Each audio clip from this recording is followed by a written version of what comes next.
하나님 말씀은 히브리서 1장 보겠습니다. 신약 성경 353페이지 히브리서 1장 1절, 2절, 3절 말씀 같이 보겠습니다.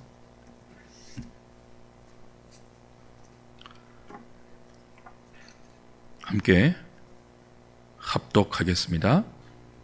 옛적에 선지자들을 통하여 여러 부분과 여러 모양으로 우리 조상들에게 말씀하신 하나님이 이 모든 날 마지막에는 아들을 통하여 우리에게 말씀하셨으니 이 아들을 만유의 상속자로 세우시고 또 그로 말미암아 모든 세계를 지으셨느니라.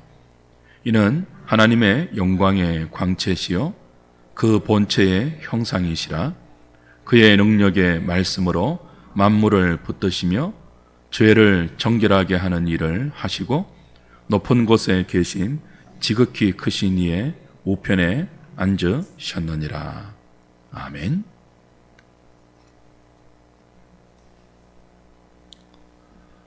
산상수훈의 말씀을 다 나누고 오늘부터 히브리서를 함께 보도록 하겠습니다.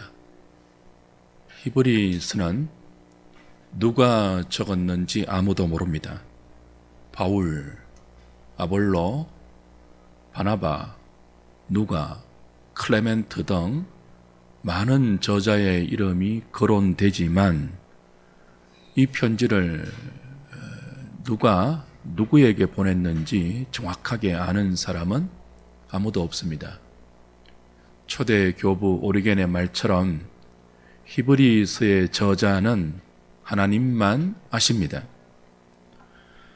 저자만 아니죠. 이 편지를 누구에게 보냈는지 이 편지의 독자도 수신자도 우린 정확히 알 수가 없습니다. 그러나 제한적임에도 불구하고 히브리서 안에 저자보다는 이 독자에 관한 정보들이 그래도 조금은 있습니다. 히브리서 내의 정보에 의하면 10장 32절부터 39절을 보면 이들은 이미 외부적인 박해와 고난을 견디어낸 경험이 있는 공동체입니다. 그러나 그들 중 일부는 2장 3절에 의하면 지금 예수 그리스도로 인한 구원을 등한히 여기고 있습니다. 5장 11절, 6장 12절에 의하면 이들은 말씀을 듣기에 둔하고 게으른 상태에 빠졌고요. 3장 12절에 의하면 살아계신 하나님께 떨어져 나가는 것을 걱정해야 하는 사람들이 이 공동체 안에 있었습니다. 10장 25절을 따르면 모이기를 패하는 습관을 가진 사람들이 있었고요. 10장 26절에 따르면 짐짓, 고의로 죄를 짓는 사람들이 공동체 안에 있었습니다. 한 걸음 더 나아가 10장 29절에 의하면 하나님의 아들을 짓밟고 십자가의 보혈을 부정한 것으로 여기며 은혜의 성령을 욕되게 하는 자들이 있는 공동체임을 우리가 알 수 있습니다.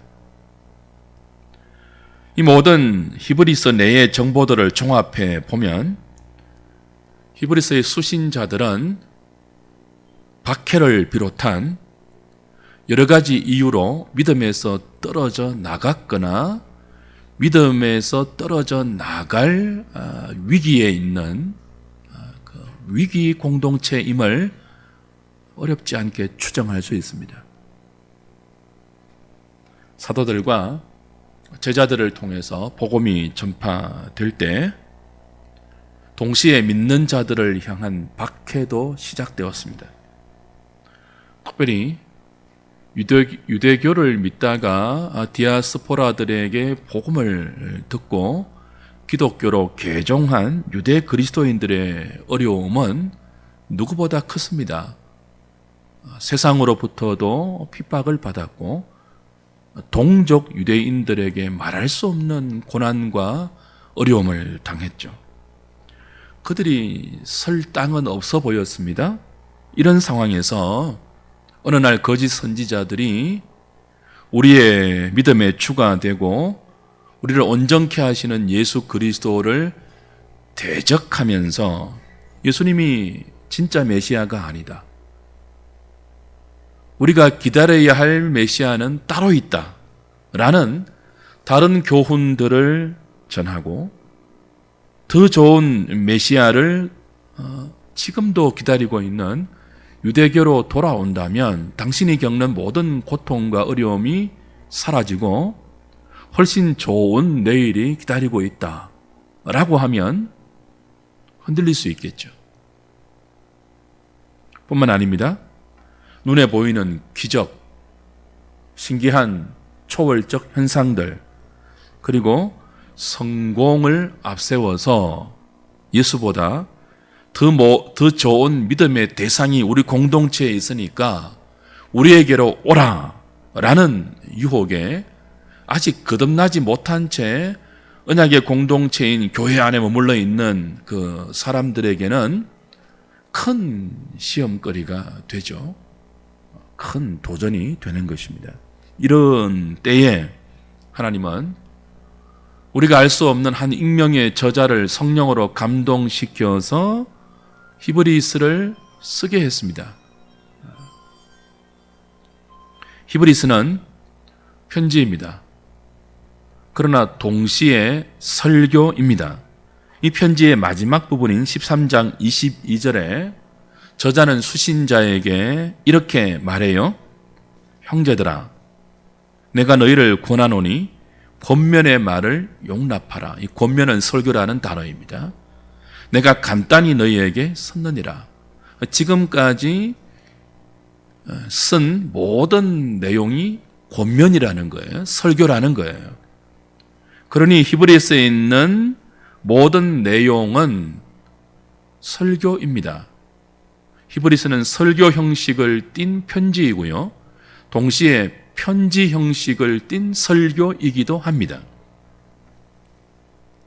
히브리 저자가 이 편지에 선 여러 설교들을 통해서 독자들에게, 그의 수신자들에게 전하고자 했던 핵심적인 내용이 무엇입니까? 너희에게는 옛 언약보다 더 좋은 언약이 있다는 것입니다. 너희에게는 아론 계열의 인간 대제사장보다 더 좋은 멜기세덱의 반차를 좇은 위대한 대제사장 예수 그리스도가 있다는 것입니다. 그분을 떠나지 말라는 거죠. 모세, 수많은 선지자보다 탁월하고 천사보다 우월한 예수 그리스도가 너희에게 있다. 그 무엇과도 비교할 수 없는 가장 높은 하나님의 아들 예수 그리스도를 너희가 믿고 있다면 그 어떤 새로운 가르침도 필요 없다. 새로운 규례도 필요 없다. 더 나은 서성도, 더 나은 제도도 예수 그리스도 외에는 없다. 그러니 예수 그리스도를 믿는 믿음 위에 굳게 서 있으라. 이것이 히브리서 저자가 히브리서 독자들에게 편지 내내 권면했던 설교의 핵심적인 내용입니다. 히브리서 저자는 말합니다. 우리의 연약함을 직접 체휼하신, 긍휼에 풍성하신 예수 그리스도, 우리의 믿음의 주요 온전케 하시는 예수 그리스도를 떠나서는 구원이 없다. 그러니 그를 생각하고 그를 바라보고 그를 믿으라 라는 권면으로 흔들리고 있는 수많은 어린 신자들, 배교의 유혹 앞에 자신의 삶을 회의하고 있는 많은 연약한 자들을 붙들어주고 위로하고 동시에 경고하고 있습니다. 그러니까 히브리서는요, 위로의 서신이며 설교의 권면인 동시에 심각한 경고의 메시지로 가득 차 있습니다. 주 안에 사랑하는 여러분, 히브리서는 하나님의 아들 예수 그리스도가 육신을 입고 오셔서 그의 생애와 십자가와 부활로 구약의 모든 약속을 성취하셨다고 말씀해 줍니다. 그러나 성취가 종결은 아니다. 성취가 끝은 아니라고 덧붙이죠. 다시 오셔서 하나님 나라를 영광 가운데 완성할 때까지 너희는 믿는 도리요 우리의 대제사장 되신 예수 그리스도를 바라보고 인내와 소망으로 기다리라. 그렇게 인내를 가르쳐 줍니다.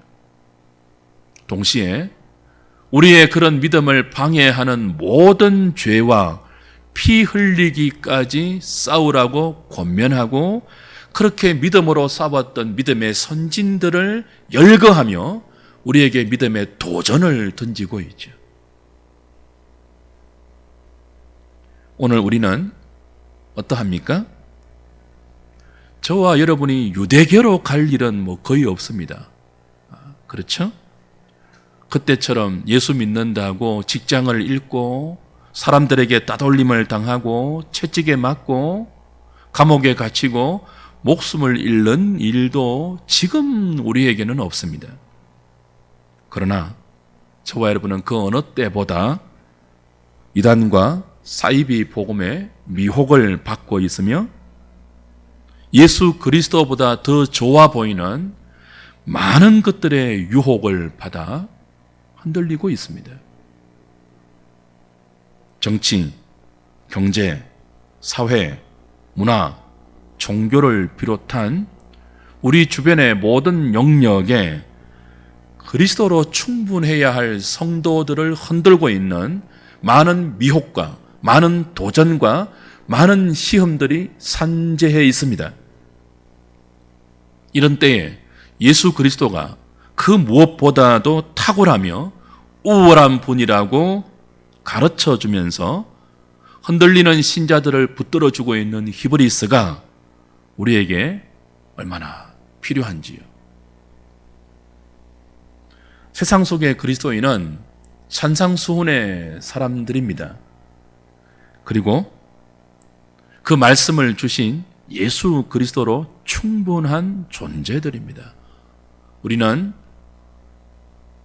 팔복의 사람들이고 그 팔복의 특징들로 독특한 빛과 소금의 역할을 감당하는 사람들이며 사람의 의가 아닌 예수 그리스도의 의를 옷 입고 그분으로 충분하다고 그분으로 만족하다고 고백하며 그 고백을 우리의 삶으로 한 걸음씩 드러내는 사람들이죠. 세상 속의 그리스도인의 모습이 그러합니다.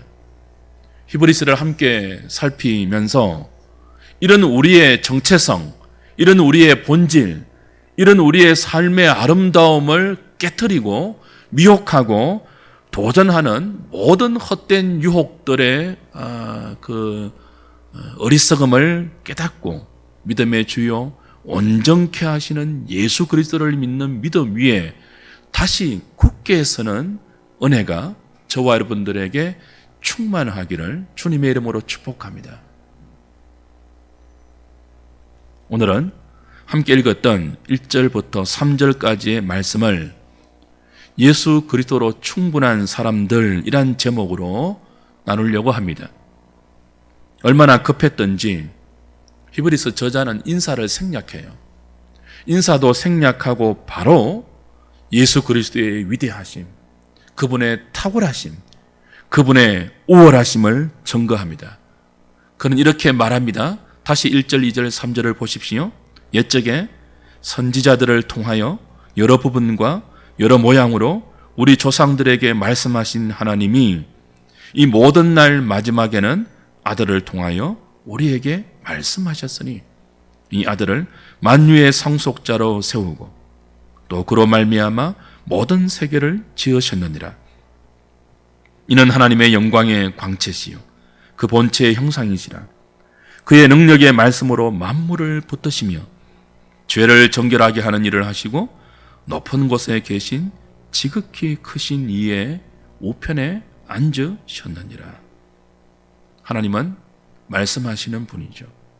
옛적에 선지자들을 통하여 시대에 따라 여러 부분으로 말씀하신 분입니다.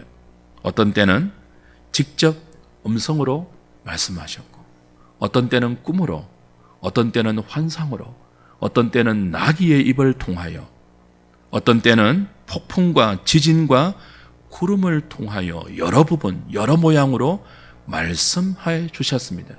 구약 성도들은 여러 부분과 여러 모양으로 말씀해 주시는 하나님의 계시가 있었기에 하나님을 알 수 있었고 하나님을 믿을 수 있었습니다.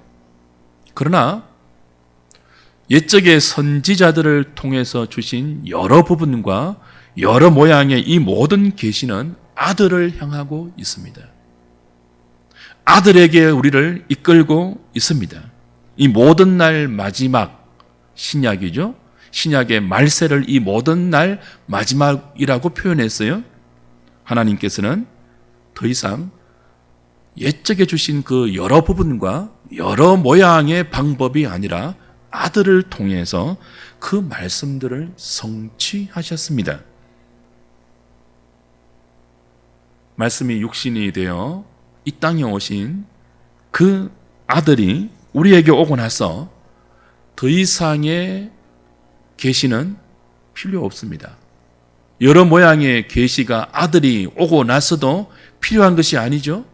여러 부분의 계시가 아들이 오고 나서도 필요한 것이 아닙니다. 아들은 여러 모양, 여러 부분의 계시의 정점이고 선지자들을 통하여서 말씀해 오셨던 하나님의 모든 말씀의 성취입니다. 이어서 히브리서 기자는 1장 2절 중반절부터 3절까지 이렇게 구약 모든 계시의 성취로 오신 예수 그리스도가 어떤 분임을 7중으로 설명해요. 우주의 창조자다. 하늘의 영광의 강체이며 만유의 상속자다. 본체의 형상이며 만물을 붙들고 있는 보존하시는 분이다. 우리의 죄를 정결케 하시고 하나님 보좌 우편에 등극하셔서 당신의 뜻대로 세상을 통치하는 주권자, 통치자이다. 7중으로 구약의 모든 계시를 성취하신 하나님의 아들의 우월성과 탁월성을 강조하고 있어요. 그분이 만유의 상속자다, 후사다. 그분이 만물을 말씀으로 창조하셨다. 그분이 하나님의 영광의 광채시며 본체의 형상이시다. 그분이 만물을 붙들고 있다. 우리의 죄를 정결케 하시고 하나님 우편에 앉아서 아버지와 더불어 당신의 선하신 뜻대로 지금도 온 우주와 세상을 통치하고 있다. 그분이 우리의 믿음의 주요, 우리의 온전케 하시는 믿음의 대상이다. 그분이 너희들에게 있다. 처음부터 인사도 생략하고 예수 그리스도를 벗어나려는 유혹에 빠진 위험에 처해 있는 그의 독자들을 향하여 히브리서 저자는 역설하고 있죠. 어떻게 이런 주님을 떠날 수 있겠느냐?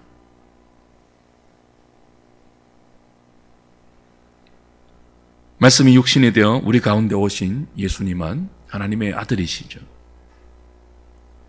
그분은 십자가로 우리의 죄를 정결케 하셨습니다. 부활 성천하셔서 사망의 세력을 잡은 자, 곧 마귀와 그의 무기들을 모장 해제시키고 우리를 일생 사망이 무서워 종노릇하는 이 두려움에서 해방시키고 자유를 주셨습니다. 그리고 높은 곳에 계신 지극히 위대하신 하나님의 보좌 우편에 등극하셨고 오늘도 그의 모든 지혜와 능력으로 우주를 다스리고 우리의 인생을 주관하시고 세상 역사를 통치하고 계십니다. 히브리서 기자는 처음부터 이 예수 그리스도를 믿을 수 있다는 것이, 이 예수 그리스도를 주로 받을 수 있다는 것이 구약의 선지자들을 통해서 하나님을 믿었던 구약 성도들에 비해 얼마나 큰 특권이며 영광인지 아느냐라고 도전하고 있죠. 수많은 구약 성도들이 우리가 방금 읽은 이 본문의 특권을 누리기를 소망했습니다. 그러나 다 약속으로만 바라보았죠. 그림자로만 희미하게 보았을 뿐입니다. 그런데 이 편지를 받고 있는 수신자들과 신약 성도들과 오늘 이 자리에 있는 저와 여러분은 이 특권을 실제로 누리고 있습니다. 어찌 이 복된 특권을 여러 이유로 스스로 차버리고 예수 그리스도 외에 다른 것들을 소망으로 붙들 수 있단 말입니까? 다시 구약의 그림자로 돌아갈 수 있단 말입니까? 다시 선지자들을 통해서 여러 부분, 여러 모양으로 말씀하셨던 그때를 부러워할 수 있단 말입니까? 예수 그리스도는 하나님의 아들이십니다. 구약에 나타난 모든 계시의 초점이고 예표의 성취이며 그림자의 실체입니다. 그리스도는 구약의 어떤 위대한 선지자나 하나님의 종들보다 천사보다 모든 제도보다 모든 의식보다 우월하며 그 모든 규례의 본질입니다. 모세, 여호수아, 엘리야, 다윗 모든 하나님의 종들보다 비교할 수 없는 율법이 지향하고 율법이 우리에게 가르쳐 주었던 모든 실체가 바로 믿음의 주요 우리를 온전케 하시는 이 히브리스의 주제인 예수 그리스도입니다. 그러니 이 예수님을 믿고 이 예수님을 주로 받아서 그분을 의지하고 그분을 모시고 살아가는 것보다 더 중하고 영광스럽고 귀한 것이 없습니다. 예수 그리스도만으로 충분하다. 예수 그리스도만으로 완전하다 하는 것이 히브리스가 오늘 본문 처음부터 히브리스의 마지막까지 강조하고 우리에게 권면하는 설교의 핵심이죠.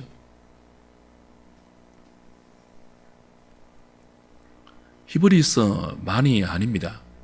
신약 성경 곳곳에는 이런 가르침들, 이런 말씀들이 가득합니다. 오늘 몇 군데만 좀 찾아서 확인하죠. 골로새서 2장 9절 10절 보십시오. 빌립보 골로새서죠.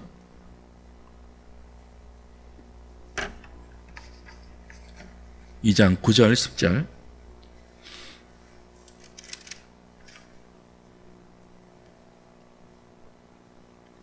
그 안에는 신성의 모든 충만이 육체로 거하시고 너희도 그 안에서 충만하여졌으니 그는 모든 통치자와 권세의 머리시라. 그는 예수 그리스도를 말합니다. 예수님 안에는 신성의 모든 충만이 육체로 거한대요. 그 육신을 입고 말씀이 육신이 되어 우리 가운데 오신 하나님의 아들 이 예수 그리스도 안에는 우리와 똑같은 육체를 입었지만 신성의 모든 충만함이 거한대요. 히브리서 1장 2절 중반부터는 뭐라고 표현하죠? 영광의 광채다 그랬습니다. 본체의 형상이다 그랬습니다. 근본 하나님과 동등한 그런 성자 예수님이죠. 뿐만 아니고 그 예수님을 믿는 자들은 그리스도 안에서 함께 충만해졌다 그럽니다. 골로새서 2장 10절 너희도 그 안에서 충만하여 졌으니. 그렇죠? 우리가 예수 안에서 충만해졌대요. 부족함이 없는 상태가 되었대요. 부족함이 있으면 충만이 아니잖아요. 모자람과 결핍이 있으면 충만이 아니잖아요. 근데 예수 믿는 모든 신약 백성들은 신성의 모든 충만이 육체 안에 거하신 그 예수 그리스도 안에서 이미 충만해져 있다고 말씀하죠. 모든 정사와 권세의 머리이신 예수 그리스도 안에 있는 자들은 주님이 모든 지혜와 능력과 열심을 동원해서 부족함이 없도록 하실 것입니다. 그것을 담보로 해서 신자는 그리스도 안에서 이미 충만해졌다고 바울은 이야기하죠. 그러나 우리는 이런 말씀들이 와닿지 않아요. 여러분 와닿으십니까? 내가 그리스도 안에서 충만해졌다. 부족함이 없게 되었다. 완전해졌다. 아멘하고 와닿으세요? 거리가 멀죠.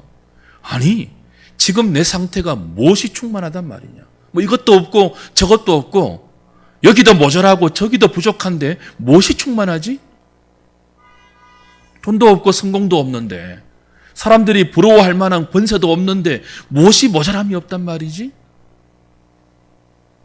우리는 마치 하나님께서 구약 백성들에게 내가 야곱은 사랑하고 에서는 미워했듯이 너희들을 사랑했다라고 하자 그들이 뭐라고 반문했죠? 하나님이 언제 우리를 사랑했습니까? 하나님이 어떻게 우리를 사랑했습니까? 라고 대들었던 사람들 같습니다. 성경이 끊임없이 우리에게 너희는 그리스도 안에서 이미 충만해졌다고 말해도 이게 뭐가 충만입니까? 대들고 항의하고 그걸 받아들이지 못하죠. 혹시 여러분에게 이런 생각 없으신지요? 구약에 나타났던 기적이 내게 있다면 지금보다 잘 믿을 텐데 옛적에 선지자들을 통해서 여러 부분과 여러 모양으로 말씀해 주셨던 그때 그 믿음의 내용이 오늘 나에게 있다면 내가 기도하면 하늘 문이 열리고 3년 반 동안 비가 내리지 않고 기도하면 또 비가 오고 그렇죠? 하늘에서 만나와 메추라기가 내려오고 홍해가 갈라지는 그런 기적이 오늘 나에게 있다면 지금보다는 더 뜨겁고 더 진심 있고 더 열심 있는 신앙생활을 할 텐데 이런 생각 혹시 안 해보세요?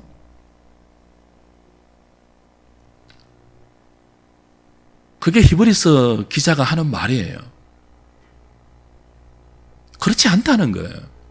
너희는 구약 선지자들을 통해서 하나님이 허락하신 어떤 기적과 어떤 힘과 어떤 초월적인 현상보다 비교할 수 없이 좋은, 아니 비교 자체가 불가능한 하나님의 아들 영광의 예수 그리스도를 소유하고 있다.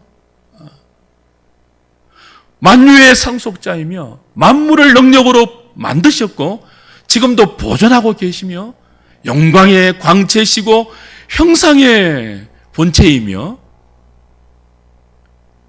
하나님 보좌 우편에서 오늘도 너희들을 다스리고 있는 그분을 소유하고 있다. 뭐 구약의 그런 기적들이 부럽냐? 너희들은 그리스도 안에서 충만해졌다. 그리스도로 충분한 사람들이다. 설득하고 있죠. 누가복음 10장 17절부터 20절을 보면 여러분이 잘 아시는 이런 내용이 나와요. 예수님이 70인 전도대를 파송했죠. 그들에게 귀신을 쫓아내는 권세를 주시고 뱀과 정갈을 해할 수 있는 능력을 위임하셔서 각 고을로 전도하러 보내셨어요. 그들이 전도를 다 마치고 와서 주님께 이렇게 보고를 합니다. 17절에 주님, 주님의 이름으로 귀신들이 우리에게 항복하더이다. 예수님이 답하십니다. 사탄이 하늘에서 번개처럼 떨어지는 것을 내가 보았다. 잘했다.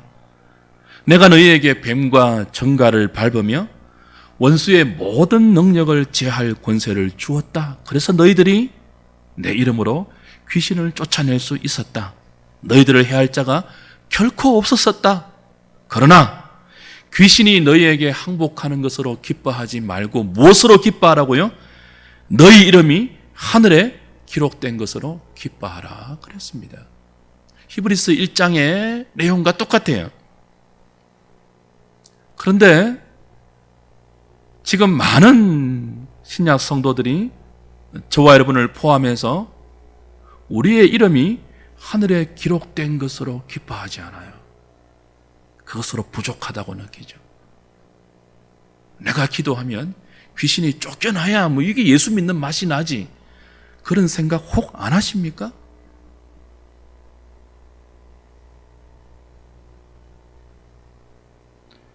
내가 주의 이름으로 기도하면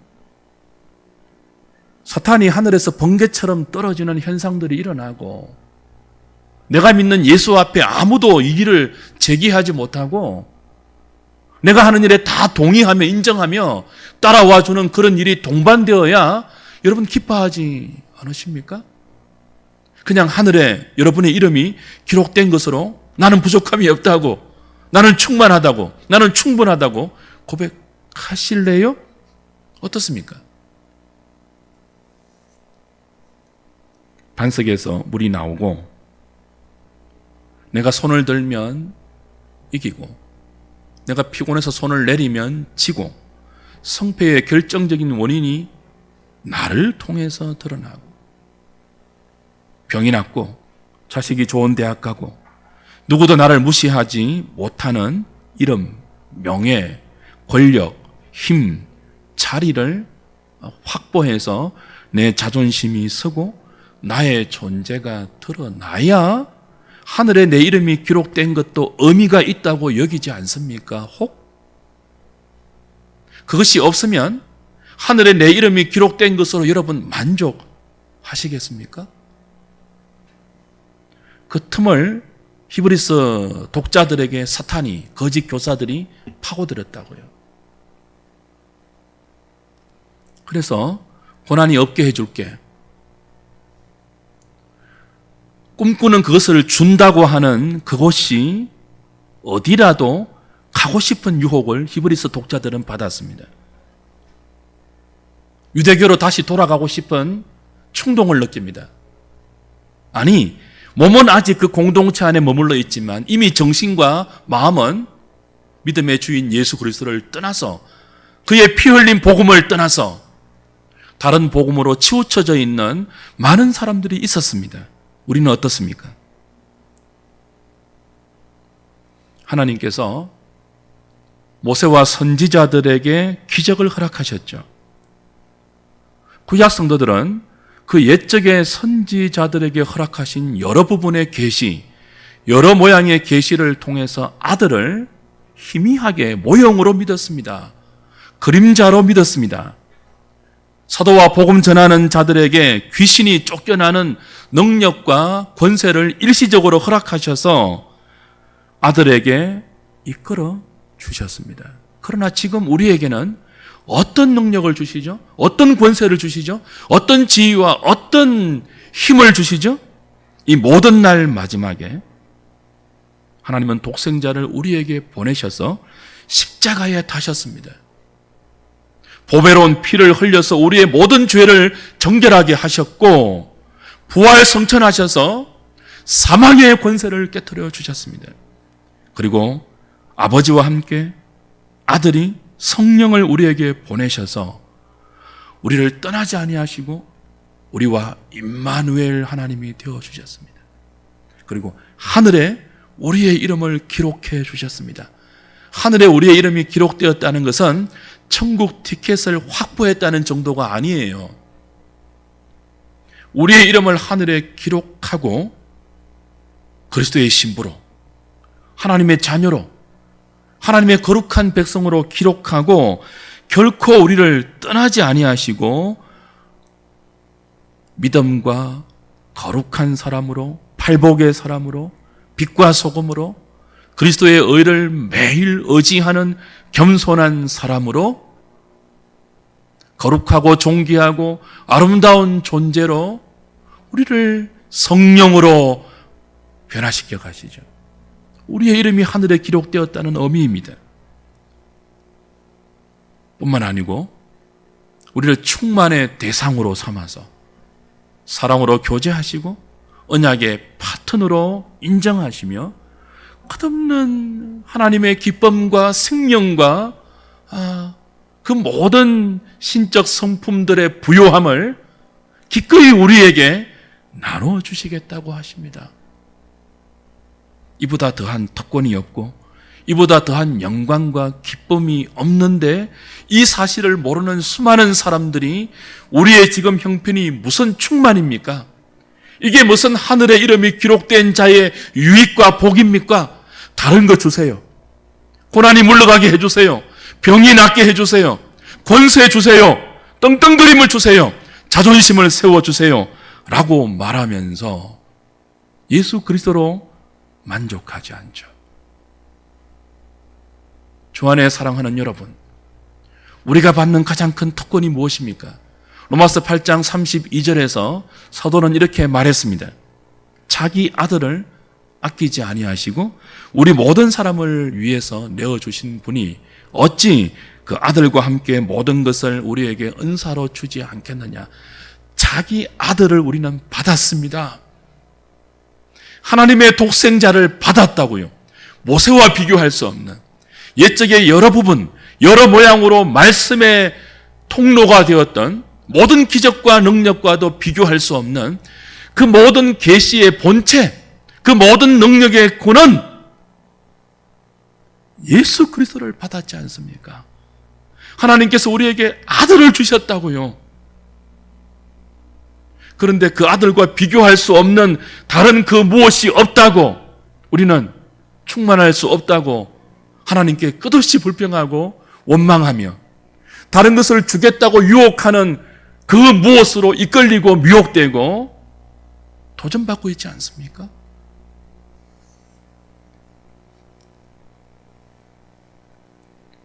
에베소서 1장 23절을 찾고 말씀을 좀 마무리하죠. 몇 번 살폈던 말씀인데요. 다시 보겠습니다. 에베소서 1장 23절.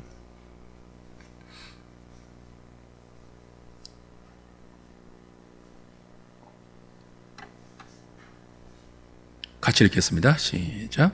교회는 그의 몸이니 만물 안에서 만물을 충만하게 하시는 이의 충만함이니라.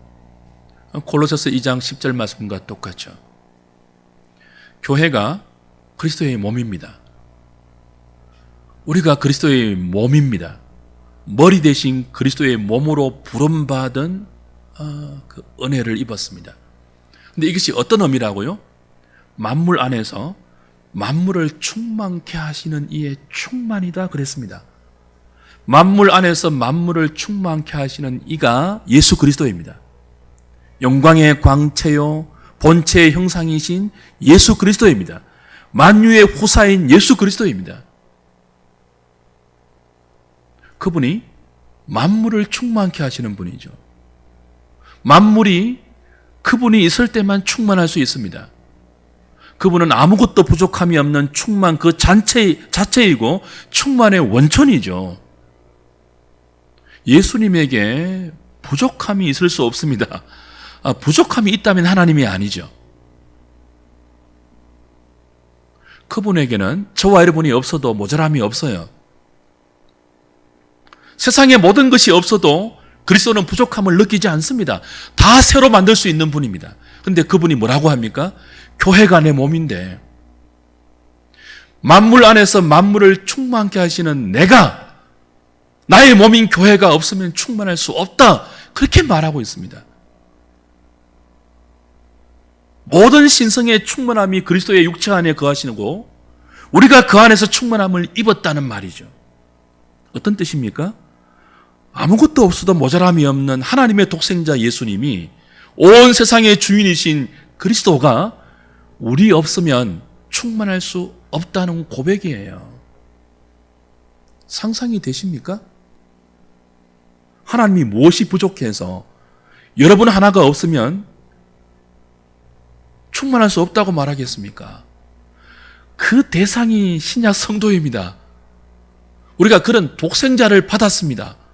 그리고 이 독생자가 우리에게 고백하신다고요. 야, 나 너 없으면 충만할 수 없어. 이 영광이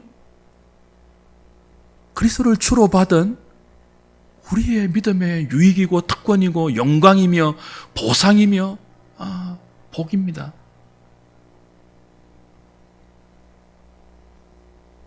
이 간섭, 이 사랑, 이 복, 이 영광을 누리고 있는데도 아직 우리는 모자라고 참 연약하고 어리석어서 예수님만으로 충분하지 않다고 말하죠. 왜 저 사람에게 있는 건 내게는 안 주십니까? 불평하죠. 예수님 한 분만으로 만족하지 못하죠. 예수님만 있으면 우리도 충분하다고, 충만하다고 말할 수 있으면 좋겠습니다. 히브리서를 함께 묵상하고 살피면서 그 은혜가 저와 여러분들에게 있기를 주님의 이름으로 축복합니다. 예수님이 없으면 세상 모든 것이 우리에게 다 몰려와도 예수님 한 분 없으면 부족하다고 우리도 고백할 수 있어야 하겠습니다. 예수님이 있어도 돈 없으면은 안 돼요. 건강 없으면은 모자라요. 하늘에 이름이 기록된 거 필요 없어요. 예수님의 신부로 불러주신 거 그거 필요 없어요. 예수님의 충만 이런 거 다 필요 없으니 고난을 없애주시고 내 가는 길이 형통하게 하시고 돈과 건강과 명예와 성공과 힘을 달라고 하는 우리의 아우성이 히브리서를 묵상하는 그 시간에 그쳐지기를 원합니다. 귀신을 쫓는 권세, 병을 고치는 능력, 돈을 얻는 힘과 지위가 우리를 더 이상 줄이고 목마르게 하지 않았으면 좋겠습니다. 아들이 있으니까요. 예수님이 있으니까요. 그 주님으로 말미암아 하늘에 우리의 이름이 기록되어 있고 그분이 우리와 성령으로 함께 계시면서 떠나지 않고 우리를 그리스도의 신부로 대우하시면서 너로 인해서 충만하겠다. 너도 나로 인해서 충만해져라. 그런 삶으로 너를 이끌고 만들어 가겠다고 말씀하시는 이 사랑 앞에 우리가 받는 모든 시험과 유혹과 미혹을 떨쳐버리고 다시 예수님을 믿는 그 믿음과 그분이 우리를 부르신 이 놀라운 사랑에 반응하여 믿음의 주요 온전케 하시는 예수 그리스도를 깊이 생각하고 바라보고 붙들고 믿고 의지하고 사랑하는 저와 여러분 다 될 수 있기를 주님의 이름으로 부탁드립니다. 우리 함께 말씀을 기억하면서 잠시 묵상하면서 기도하면 좋겠습니다. 하나님, 알겠습니다. 우리가 참 모자라서, 참 연약해서 예수님만으로 만족하는 그런 정당한 신앙이 아니고 많은 다른 복음의 영향으로 예수님과 비교할 수 없는 다른 것들로 우리의 삶을 충만케 하고 싶은 유혹과 시험과 도전 앞에 있습니다. 불쌍히 보시고 그리스도가 우리 안에 충만하게 계시면서 우리를 인도하고 있는 이 복된 믿음의 세계로 들어가게 해주십시오. 그 부요함과 그 감사와 그 감동을 아는 생애가 되게 해주십시오. 잠시 말씀 붙들고 함께 기도하겠습니다.